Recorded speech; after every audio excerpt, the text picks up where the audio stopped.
Olá pessoal, tudo bem? É o seguinte, hoje eu queria falar sobre uma coisa que tem me incomodado bastante, que eu vejo em vários estudos, principalmente o povo de ciências humanas, né, como economia, sociologia, história.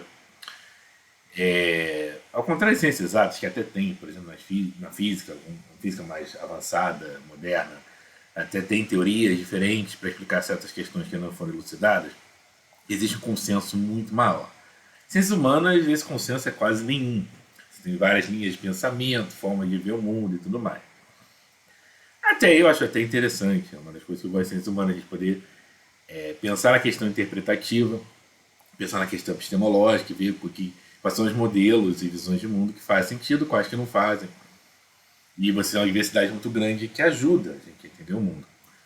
O problema não está nisso, o problema está na escolha que as pessoas fazem, principalmente na forma, nas motivações, no caminho que as pessoas têm para escolher entre uma linha A, B ou C. Bom, eu sou formado em economia, tenho mestrado em economia, e eu vi isso na economia. Depois eu descobri que não é só na economia, isso também acontece em todas essas outras que eu citei: história, sociologia e tudo mais. Economia, então, isso é terrível, isso é terrível. Praticamente 99% das pessoas fazem assim. Que é o seguinte, eu costumo apelidar isso de escolha teleológica, né?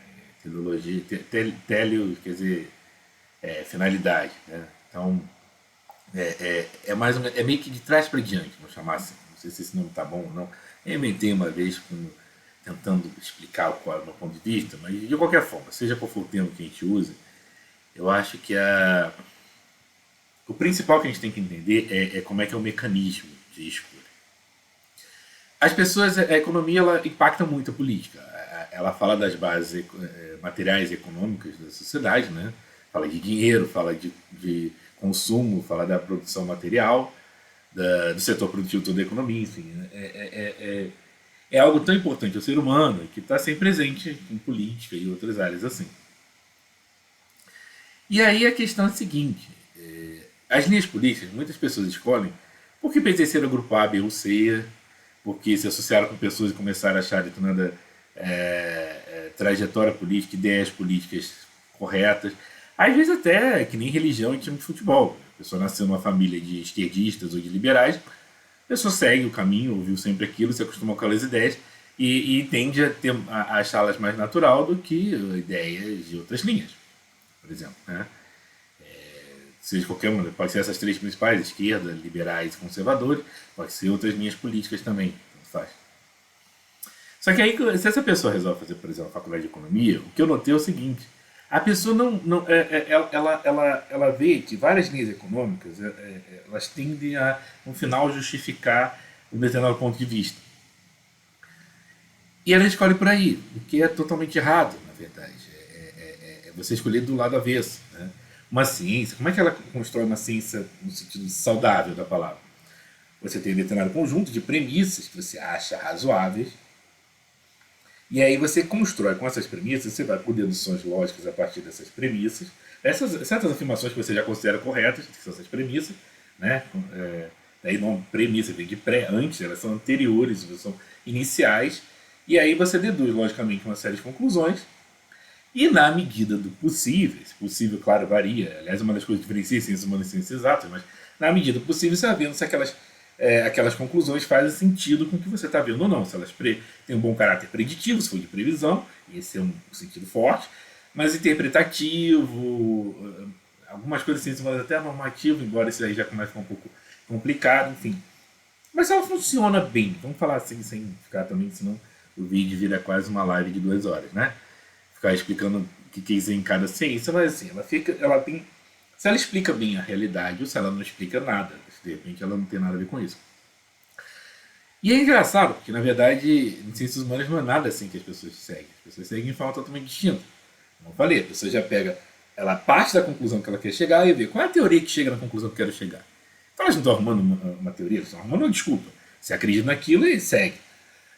Por exemplo, boa parte dos esquerdistas acreditaram naquele pensamento da esquerda e aí vão escolher marxismo e outras teorias que, teorias, eu não vou entrar ainda hoje nessa treta, mas são muito ruins. Mas não são só eles, não. Tem muito liberal que escolhe, por exemplo, a economia neoclássica, que eu pessoalmente acho uma porcaria. Parte de premissas totalmente realistas, que você não encontra lugar nenhum, que não existe na vida, na existência, que como eu falei até em outro vídeo, você não encontra nem indo no supermercado, numa feira, você encontra aquilo, não faz sentido. Ah, mas chega à conclusão de que você vai ter menos estado, então, legal, gostei, então vou fazer essa teoria. E aí eu escolho quais são as premissas e falo, nossa, as premissas estão certas. Aí o cara lê lá o livrinho de economia, não, olha só, aí começa a justificar. Esse pensamento é correto por causa disso, isso, daquilo. Tá bom. Então o Estado é ruim por causa disso, daquilo. Marxista. Ah, não, eu acho que certos grupos são explorados por outros. Aí fica pegando teoria do valor-trabalho, mais-valia, que são teorias que, sinceramente, eu não vou entrar nessa treta hoje, mas tem lacunas. Mas a pessoa fala, não, não, não, não, não. Mas eu quero chegar naquela conclusão. Eu não estou aqui para discutir teorias, eu nem vou entrar nesse detalhe. Na verdade, eu acho todos os lados muito ruins. Mas o problema é que são ruins porque a ciência feita ali é uma ciência porcaria, não é uma ciência. Na verdade, como eu falei, você está fazendo tudo ao contrário. Você já pega aquela justificativa que alguns teóricos fizeram e faz uma desculpa, né? Para chegar à conclusão que você quis. Eu falei, não, não, não. Primeira atitude científica que a gente tem que ter. Tudo bem que ciência é uma palavra muito forte quando é ciências humanas, porque a gente não tem experimento, não é nada controlado, a interpretação está intrinsecamente envolvida com todo o processo, não tem como a gente ser isento, imparcial e objetivo, não tem nada disso. Ok, tudo bem. Estou usando aqui científico sabendo dessas licenças poéticas envolvidas. Mas a gente tem que entender uma coisa. No momento em que você coloca a ciência, você tem que definir, olha, suas premissas são quais? Essa. O que você acha que elas fazem sentido? Olha, eu acho que ela faz sentido porque o que eu observo é que isso aqui funciona bem. Aí você elabora essa teoria, chega às conclusões e fala, essa teoria, com essas conclusões estão fazendo sentido? Elas estão funcionando ao longo da vida, do mundo, da existência? Eu vou dizer uma coisa, eu, por exemplo, consegui fazer que tinha hora que me surpreendia, que eu falava, gente, não é que a teoria está dando mais certo que eu imaginava? Já nem achava mais mérito meu, como se eu ganhasse vida própria. Nossa, eu fico independente, olha só.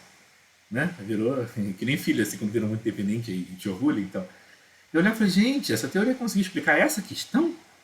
Uau! E aí, com o tempo, de fato, eu falo sem querer ficar me orgulhando nem nada, até porque com o tempo eu fui cada vez mais percebendo que a força dessas minhas teorias não estava em nenhuma genialidade minha, mas nessa atitude. Nessa atitude. Era meio terra de cego mesmo, assim, porque eu fui fazer uma teoria econômica e a partir daí da economia fui para a história e outros pedaços até, porque eu fui vendo as trajetórias desses sistemas. Eram teorias dinâmicas, como eu até falei em outro vídeo também, mas que de repente não tavam, não tinham mais essas invencionices que a gente cria para só arrumar desculpa para as conclusões que a gente quer. Não, não era desculpa. Não era desculpa. E se eu chegar na conclusão que de repente desagrada alguém, ciência é ciência. Eu sou pensador, eu sou político. Não estou aqui para ficar fazendo ideologia no mau sentido da palavra, que é, ou seja, uma desculpa para político. Ideologia às vezes tem até um tom ruim, né?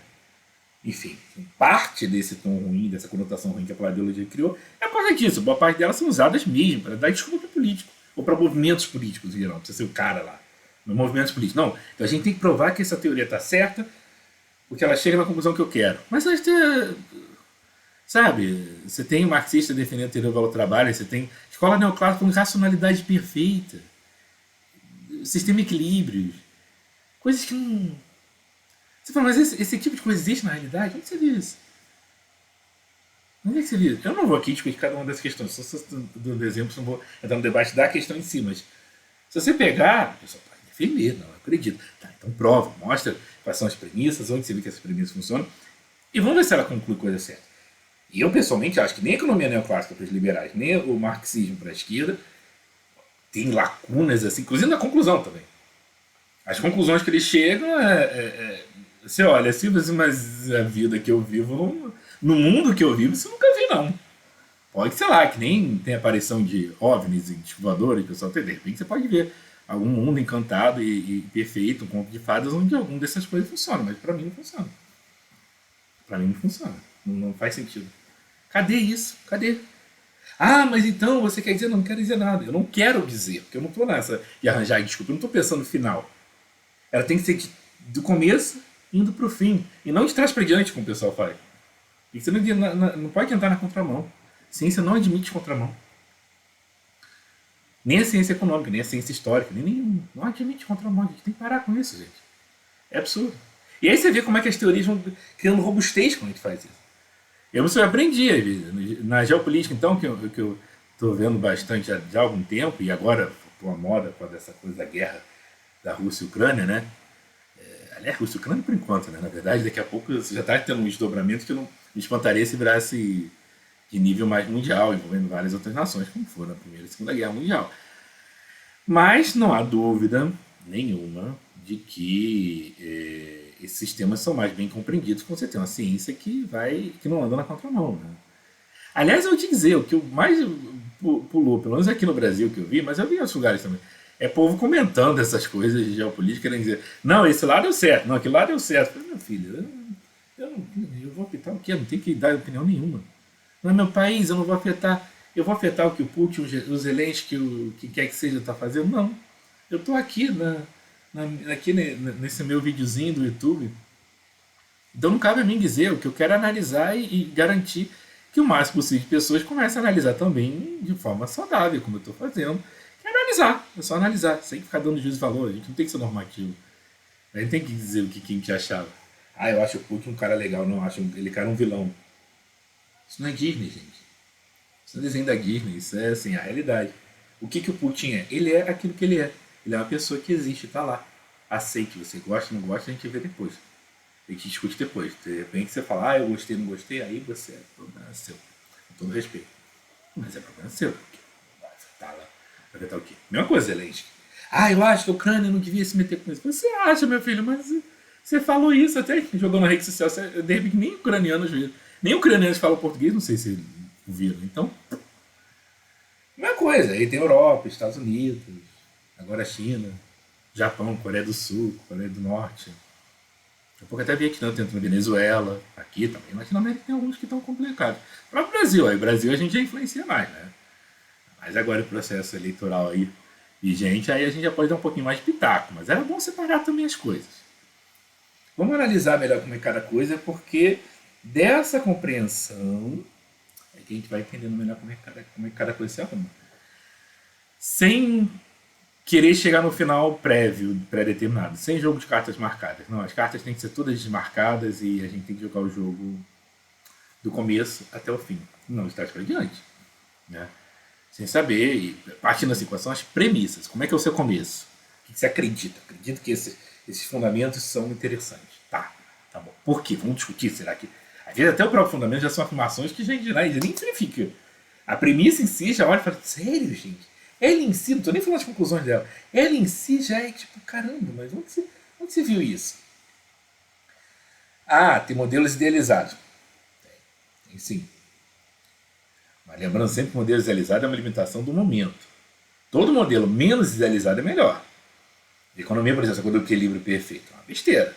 Idealização, tá, mas eu já consegui fazer. Aliás, com computação, sistema dinâmico e tudo mais, você não precisa fazer nada que isso. Né? Isso aí sei lá, até depois da computação, falar de modelo de equilíbrio perfeito em economia é uma besteira do caramba. Não existe equilíbrio na economia. Ah, mas é uma limitação, né? Uma vaca esférica. Não, tá bom. É uma limitação. É uma limitação que o modelo a gente idealiza, que não é aquela história de seja não sei o que sem atrito. Na física a pessoa começa a adorar sem atrito. Não existe nada sem atrito. Mas você idealiza e depois vê que, quando o atrito é pequeno, vale. Você deixou um corpo cair de um prédio, vai ser menos, vai ter diferença com o do atrito, sim, mas é próximo, então é próximo, beleza. Mas já existem modelos computacionais que levam em consideração o atrito. Se dá para ser menos idealizado, melhor. Só que a economia é o contrário, né? A gente fala, economia sem equilíbrio. Todo mundo fala, não pode. Como não pode? Não pode ser melhor? O pior pode, o melhor não pode? Não pode melhorar. Que absurdo. Você está melhorando o sistema, como é que pode? Quer dizer, coisa de doido, né? Coisa de doido. Isso tem outras teorias também. Você melhora, você tira as idealizações, aqueles do modelo teórico, aí você fala, cara, essas minhas premissas são mais realistas que as suas. Então vamos? Vamos. Se der, se quer mesmo com computação, simulações que hoje em dia tem, ok. No século XX não dava. Você fala assim, você fala, tá, mas eu faço o que com essa teoria? Não tinha computador, não tinha como você jogar uma simulação. Né? Tipo, essa questão do equilíbrio. Não tinha. Então você começa as premissas, ela tem que ser realista o máximo possível. Quanto mais realista, melhor. Você não pode inverter esses valores. né? Você não pode trocar, não. Essa premissa mais realista ela é pior, não porque fere meus dogmas, não, não pode. Essa premissa é melhor. Chega a conclusões. Como é que são as conclusões? Porra, ficou legal. Caramba, cheguei a uma conclusão, caramba, muito boa. Cheguei a uma conclusão maravilhosa. Gostei, gostei mesmo. Ah, então beleza. Então, essa sua conclusão, essa sua teoria parte de premissas realistas, chega a conclusões que a gente verifica, então sua teoria é fantástica. E aí, se alguém quiser reclamar porque reclama dos dogmas, sei lá, qualquer dessas ideologias. Isso eu estou usando exemplo de economia, mas eu já conversei com pessoas de outras áreas, até não só sociologia e história, que são áreas próximas de economia, mas até psicologia e outras coisas assim. Eu já vi uns casos desses, um negócio esquisito. É muito comum em ciências humanas. Ciências exatas também tem, na verdade. Mas aí, como tem sempre experiência científica, dá para fazer experiência científica, objetivo, fechadinho, aí a coisa fica mais difícil de enganar. Mas até nisso, até porque algumas experiências científicas são tão difíceis de realizar que enquanto não se realizam, né, na física, às vezes se depende de coisas, observações do cosmos absurdas, lá com a teoria do Big Bang e outros correlatos. Você tem aceleradores de partículas para ver questões de partículas que são complicadas. Aí dependem de imensos quarteirões, aqueles aceleradores para fazer experimentos imensos. Aí, enquanto a coisa roda, eles ficam até bem parecidos com as ciências humanas. Mas é um pouco menos, um pouco menos. A ciência a gente tem sempre que ver isso aí. E é isso que eu quis colocar nos meus estudos aqui. Eu sempre parto da definição de que nas ciências humanas então, é terrível, porque se mistura com política, e é aí que essa lógica de time de futebol prevalece. Eu falo, não quero saber de você dizer que isso chega a uma conclusão errada. A conclusão a gente vê depois. Até porque a conclusão é depois mesmo. Você não chega a conclusão antes e faz de trás para diante. Senão é jogo de cartas marcadas. A conclusão é só no final. No final a gente chega na conclusão. No começo a gente começa com a introdução. Na ordem correta, nada de contramão, não, tá? Nada de jogo de cartas marcadas, nada de ficar arrumando desculpas. O meu negócio é eu vou, e isso aqui é o compromisso com a verdade. Esse compromisso com a verdade é saber que a gente não tem ideia, é seguir a teoria sem saber onde ela vai dar a princípio. E só depois, quando chegar a conclusão, ver se realmente ela chegou a uma conclusão boa ou ruim. E aí é operar e descartá-la na medida desse tipo de argumento. Então, essa atitude é a atitude científica. Tá? Sabendo que existem, claro, complicações no método científico, a vida não é tão simples e linear, mas é uma questão de atitude. Né? Aqui estão falando da atitude interna, que você tem que ter esse compromisso de sempre seguir, na medida do possível, esse tipo de coisa. Entendeu? Essa era a minha mensagem de hoje e até a próxima.